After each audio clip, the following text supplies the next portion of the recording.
പൊതുവിൽ വന്നത്. ജെയിംസ് കമ്മിറ്റിയുടെ മുമ്പാകെ വന്ന 1200 പരാതി. ആ പരാതിയെല്ലാം ഏക സ്വഭാവം ഉള്ളതല്ല, നമുക്കറിയില്ല എന്തൊക്കെയാണ് പരാതി എന്നുള്ളത്. അതിൽ ക്യാപിറ്റേഷൻ ഫീ സംബന്ധമായ പരാതികളുണ്ടെങ്കിൽ ഒരു കാര്യം ഞാൻ ഉറപ്പ് പറയാം, ജെയിംസ് കമ്മിറ്റി അല്ലെങ്കിൽ വേറൊരു പേരിൽ അവിടെ വരുന്ന കമ്മിറ്റി അത് UDF ഭരണകാലത്തെ പോലെ നോക്കുകുത്തി കമ്മിറ്റി ആയിരിക്കില്ല. നടപടി എനിക്ക് അങ്ങോട്ട് വിയോജിക്കാം. എന്തുകൊണ്ടെന്നാൽ ഞാൻ പറയുകയാണ് അതിൻ്റെ കാരണങ്ങൾ. ശ്രീ വി മുരളീധരനിലേക്ക് വരാം. അതിൻ്റെ കാരണങ്ങൾ, ക്യാപിറ്റേഷൻ ഫീ ഒരു യാഥാർത്ഥ്യമാണെന്ന് നിങ്ങളെല്ലാവരും അനൗദ്യോഗികമായി അംഗീകരിക്കുന്നു, മുഖ്യമന്ത്രി പോലും. ഇനി പോട്ടെ, UDF സർക്കാർ ഇവർക്കൊക്കെ ദുസ്വാതന്ത്ര്യം കൊടുത്തു. ആ വാക്ക് മുഖ്യമന്ത്രിയുടേതാണ്, ദുസ്വാതന്ത്ര്യം. അതിലേക്ക് വരാം. വീട്ടിയോട് എനിക്ക് നിശ്ചയമായ ആ ചോദ്യമുണ്ട്. അതിനു മുൻപ്, നിങ്ങൾ പ്രതിപക്ഷത്തായിരിക്കുമ്പോൾ നിങ്ങൾക്ക് തെളിവ് കൊടുക്കാൻ കഴിഞ്ഞോ സാർ? ഇല്ല. ക്യാപിറ്റേഷൻ ഫീ വാങ്ങി. അതെ, നിങ്ങൾ ഭരണപക്ഷത്തുള്ളപ്പോൾ നിങ്ങൾക്ക് തെളിവെടുക്കാൻ കഴിയുന്നുണ്ടോ സാർ? അപ്പോൾ ഇങ്ങനെ ഒരു അരൂപിയായ ക്യാപിറ്റേഷൻ ഫീ എന്നത് നിങ്ങളെല്ലാം അംഗീകരിക്കുന്നു, പക്ഷേ ഇത് തോന്നല. ഒറ്റ വാക്കിൽ പറയാം. ഈ ക്യാപിറ്റേഷൻ ഫീ അവസാനിപ്പിക്കണം എന്ന് ഇച്ഛാശക്തിയുള്ള ഒരു ഗവൺമെന്റിന് അതിന് കഴിയുന്ന ഒരു സാഹചര്യം രൂപപ്പെട്ടു വന്നിരിക്കുന്നു. അതാണ് ഞാൻ പറഞ്ഞത്, ഈ വർഷത്തെ സാഹചര്യം അതാണ്. ഇവിടെ നമുക്ക് പിടിച്ചാൽ ഇത് അവസാനിപ്പിക്കാൻ പറ്റും. ഞാൻ വിനയത്തോടെ വിയോജിച്ചുകൊണ്ട് ചോദിക്കുകയാണ്, ഇതിനുള്ള അവസരം നിങ്ങൾ നേരത്തെ പറഞ്ഞല്ലോ, ഒരു നിയമം കൊണ്ടുവന്നിട്ട് അത് നിന്നില്ല എന്ന്. അന്ന് നമുക്ക് അനുവദിച്ച് കിട്ടിയതാണ് PA മുഹമ്മദ് കമ്മിറ്റി എന്ന് വെച്ചാൽ നിരീക്ഷണത്തിനുള്ള കമ്മിറ്റി. നമുക്ക് കണ്ടെത്താൻ കഴിഞ്ഞില്ലല്ലോ. എന്തുകൊണ്ട് ഇപ്പോഴത്തെ പുതിയ സാഹചര്യം എന്ന് പറയുന്നത്, ഇതുവരെ മാനേജ്മെന്റുകൾക്ക് അവരുടെ ഇഷ്ടപ്രകാരം നടത്തുന്ന ഒരു പരീക്ഷയിൽ നിന്ന് അവരുണ്ടാക്കുന്ന ഒരു ലിസ്റ്റിൽ നിന്ന് പ്രവേശനം നടത്താമായിരുന്നു. അതിപ്പോൾ അവസാനിച്ചിരിക്കുന്നു. അതാണ് ഞാൻ പുതിയ സാഹചര്യം എന്ന് പറയുന്നത്. ശരി, പക്ഷേ ഒരു നിരീക്ഷണ സമിതി ഉണ്ടായിരിക്കെ, അർദ്ധ ജുഡീഷ്യൽ അധികാരമുണ്ടായിരിക്കെ എന്തുകൊണ്ട് കോഴപ്പണത്തിന്റെ തെളിവുകൾ ആ കമ്മിറ്റിക്ക് മുൻപാകെ വന്നില്ല? ഞാൻ പറഞ്ഞു, എന്തുകൊണ്ട് കോടതികളിലേക്ക് വന്നില്ല? സ്വരാജ് ഇപ്പൊ ചോദിക്കുന്നുണ്ടല്ലോ, ഒരു രൂപത്തിലും ഈ എഗ്രിമെന്റിനെതിരെ എവിടെയും പരാതികൾ വരുന്നില്ല എന്ന്. അന്ന് എഗ്രിമെന്റ് ഇല്ലായിരുന്നു, അന്ന് കോഴപ്പണമാണ് ഇവിടെ എല്ലാം നിർണ്ണയിച്ചിരുന്നതെന്ന് പറയുന്നുവെങ്കിൽ അങ്ങടക്കം തെരുവിലെത്തിയത് ഇതൊരു യാഥാർത്ഥ്യമാണെന്ന് മനസ്സിലാക്കിക്കൊണ്ടാണല്ലോ. എന്തേ നിയമപരമായി നിൽക്കുന്ന ഒരു പരാതി അങ്ങേക്ക് പോലും കണ്ടെത്താൻ കഴിയാതെ പോയി? ഞാൻ പറയുന്നത് എന്താണ്, നിങ്ങൾ കേൾക്കുന്നത് എന്താണ്? ഞാൻ പറഞ്ഞത്, ഇതുവരെ കോഴപ്പണം വാങ്ങാൻ ഇവിടുത്തെ മാനേജ്മെൻറ്റുകൾക്ക് നല്ലൊരു അവസരമായി നിന്നത് പഴയ ഒരു കോടതിയുടെ വിധിയായിരുന്നു. ആ വിധി ഓരോ മാനേജ്മെൻറ്റിനും പരീക്ഷ നടത്തി ഒരു റാങ്ക് ലിസ്റ്റ് ഇട്ട് അതിൽ നിന്ന് പ്രവേശനം നടത്താം. അപ്പോൾ നമുക്ക് തെളിവ് കൊണ്ടുവരാൻ പറ്റില്ല, പരാതികൾ ഉണ്ടാകാൻ പറ്റില്ല. കാരണം അവർ ആഗ്രഹിക്കുന്ന റാങ്ക് ലിസ്റ്റാണ് ഉണ്ടാവുക.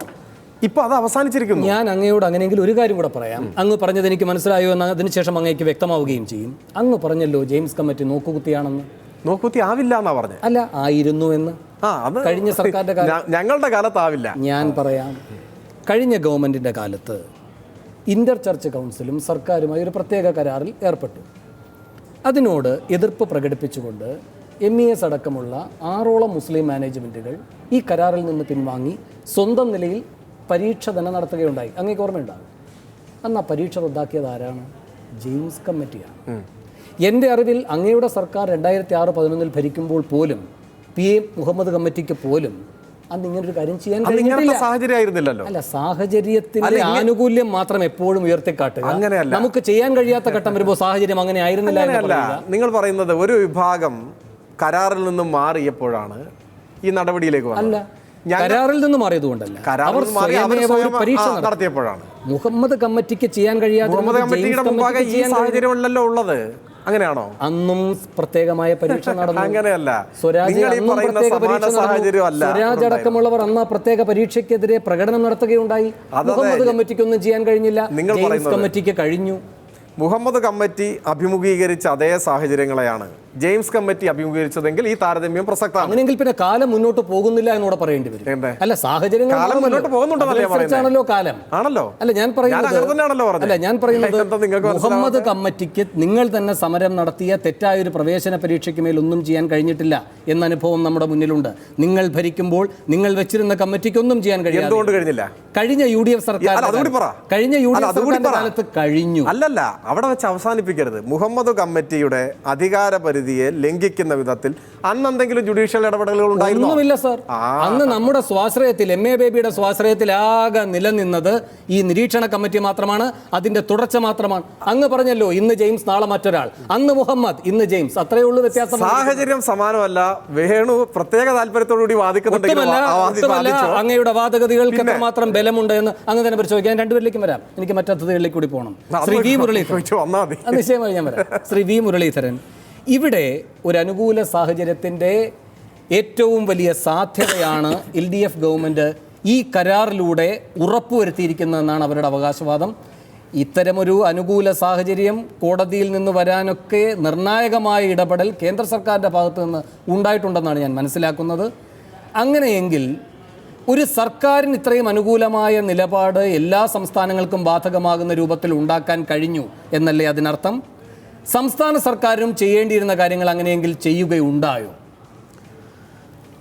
ഇത്തവണ കഴിഞ്ഞ തവണത്തെ അല്ലെങ്കിൽ കഴിഞ്ഞ കുറേ കാലങ്ങളായിട്ടുള്ള സ്വാശ്രയ മെഡിക്കൽ ഡെൻ്റൽ കോളേജുകളുടെ അഡ്മിഷനും ഈ തവണത്തെ അഡ്മിഷൻ തമ്മിലുള്ള ഒരു വലിയൊരു വ്യത്യാസം സുപ്രീം കോടതിയുടെ മെയ് 2-ാം തീയതിത്തെ ഉത്തരവാണ്. ആ ഉത്തരവ് ഒരിക്കൽ കൂടി ഉദ്ധരിച്ചുകൊണ്ട് ഈ കഴിഞ്ഞ ദിവസം സെപ്റ്റംബർ 22-ാം തീയതി കോടതി ഒരിക്കൽ കൂടി പറഞ്ഞു, we observe that the mandate of our judgment was to hold centralized entrance test followed by centralized state counseling by the state to make it a one composite process. ഇതാണ് സുപ്രീം കോടതിയുടെ. എന്നിട്ട് ഒരു കാര്യം പറഞ്ഞു, we therefore direct that admission to all medical seats shall be conducted by centralized counseling only by the state government and none else. May 2 അല്ല, ഇത് May 2-ന് ആദ്യം പറഞ്ഞത് വീണ്ടും ആവർത്തിച്ചു സെപ്റ്റംബർ 22-ാം തീയതി. ഇപ്പോൾ ഈ 4 ദിവസമുണ്ട്. കേരളത്തിൽ എന്താ ചെയ്തത്? കേന്ദ്ര ഗവൺമെൻറ് ഈ മെയ് 2-ാം തീയതിത്തെ ഉത്തരവിൻ്റെ ചുവട് പിടിച്ചുകൊണ്ട് ഓഗസ്റ്റ് 9-ാം തീയതി കേന്ദ്ര ആരോഗ്യ വകുപ്പ് ഉത്തരവിറക്കി. 20-നും 23-നുമായിട്ട് സംസ്ഥാന ഗവൺമെൻറ് 2 ഉത്തരവിറക്കി. തീർച്ചയായിട്ടും അതുവരെ കാര്യങ്ങളൊക്കെ വളരെ സ്മൂത്ത്. പക്ഷെ അതിനുശേഷം ഹൈക്കോടതിയിൽ മാനേജ്മെൻറ്റുകൾ അത് ചോദ്യം ചെയ്തു. മാനേജ്മെൻറ്റ് ചോദ്യം ചെയ്തപ്പോൾ ഹൈക്കോടതി ചോദിച്ചു ഗവൺമെൻറ്റിനോട്, നിങ്ങൾ എന്ത് അധികാരത്തിൻ്റെ അടിസ്ഥാനത്തിലാണ് ഈ ഉത്തരവിറക്കിയിരിക്കുന്നത്? Advocate general മിണ്ടാതിരുന്നു. ഹൈക്കോടതി ഓഗസ്റ്റ് 26-ന് പുറപ്പെടുവിച്ച ഇടക്കാല വിധിയിൽ ഹൈക്കോടതി വളരെ കൃത്യമായിട്ട് പറയുന്നുണ്ട്, though we had put a pointed question to learned advocate general as to what was the source of the power that has been exercised by the state, we have not been able to get an answer. എന്ന് പറഞ്ഞാൽ advocate general May മാസം 2-ാം തീയതിയത്തെ കഴിഞ്ഞ കാലങ്ങളിലെ സ്വാശ്രയ കോളേജുകളെ നിയന്ത്രിച്ചിരുന്ന വിധിയിൽ നിന്നും വ്യത്യസ്തമായിട്ടുള്ള May 2-ാം തീയതിത്തെ order ഹൈക്കോടതിയുടെ മുമ്പാകെ ഹാജരാക്കിയിരുന്നുവെങ്കിൽ ഈ കരാറും ചർച്ചയും ഫീസ് കൂട്ടലും ഇതൊന്നും ആവശ്യമില്ലായിരുന്നു. ഏകീകൃത കൗൺസിലിംഗ് സ്റ്റേറ്റ് ഗവൺമെൻറ് 20-ഉം 23-ാം തീയതിയും പുറപ്പെടുവിച്ച ഫീസ് സ്ട്രക്ചർ അനുസരിച്ച് അഡ്മിഷൻ നടക്കുമായിരുന്നു. 1300-ഓളം പരാതികൾ. എന്താ 1300 പരാതി? 30,000 റാങ്കിലുള്ള ആൾക്ക് അഡ്മിഷൻ ഇല്ല, 4 ലക്ഷം റാങ്കിലുള്ള ആൾക്ക് അഡ്മിഷൻ ഉണ്ട്. കാരണം എന്താ? ആ 4 ലക്ഷം റാങ്കുകാരൻ പൈസ ആദ്യം കൊടുത്തു വെച്ചിട്ടുണ്ട്. അവർക്കാണ് ഇപ്പോൾ അഡ്മിഷൻ കൊടുക്കുന്നത്. അപ്പോൾ തലവരിപ്പണം പൈസ കൊടുക്കാൻ കഴിയുമെങ്കിൽ ഉറപ്പ് വരുന്ന രൂപത്തിലാണ് സാർ. കാരണം ജെയിംസ് കമ്മിറ്റി അങ്ങനെ അത് നിരീക്ഷിക്കുന്നു. അതാണ് പറഞ്ഞത്. അല്ല, അതുകൊണ്ട് ഞാൻ പറഞ്ഞത് സംസ്ഥാന ഗവൺമെൻറ് തലവരിപ്പണം ഇല്ലാതാക്കി എന്ന് പറഞ്ഞാൽ അതൊരു വലിയ തമാശയാണ്. ആ പറയച്ചലാണ് തമാശ.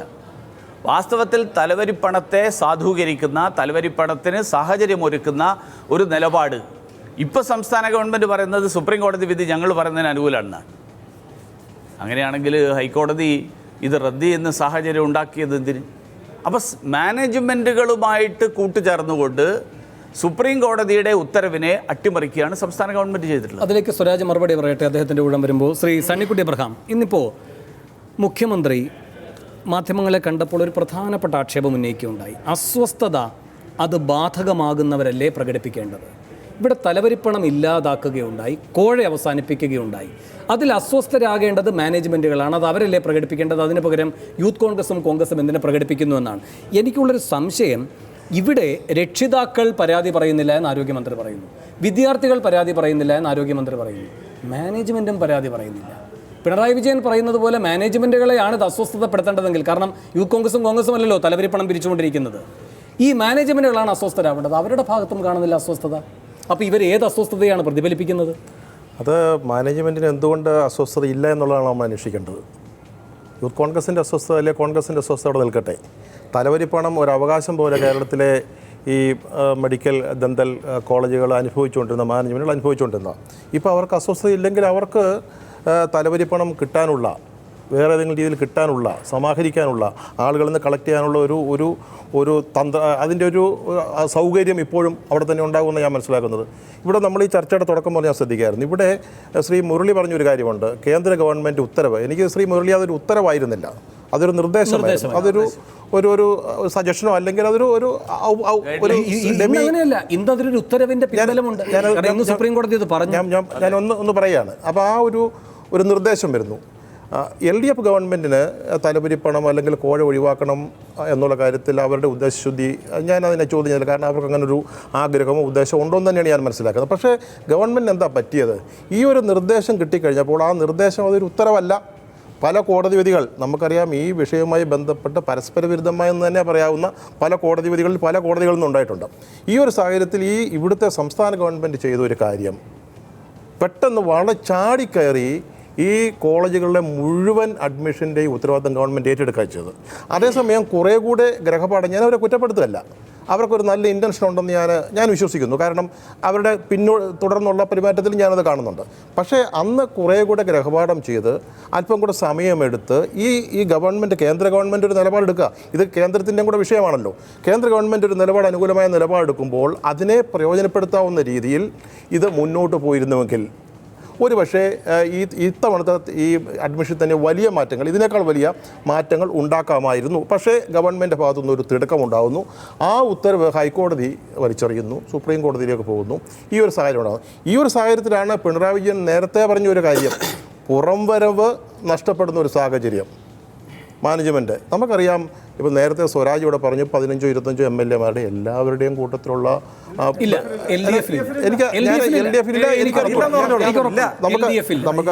നമുക്കറിയാം സ്വകാര്യ